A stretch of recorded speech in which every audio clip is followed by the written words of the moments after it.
يا أيها المزمل قم الليل إلا قليلا نصفه أو انقص منه قليلا أو زد عليه ورتل القرآن ترتيلا إنا سنلقي عليك قولا ثقيلا إن ناشئة الليل هي أشد وطئا وأقوم قيلا إن لك في النهار سبحا طويلا واذكر اسم ربك وتبتل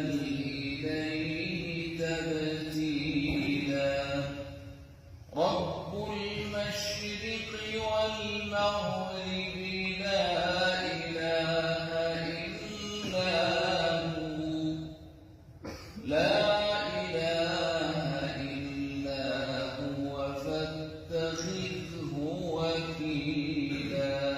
ما شاء الله.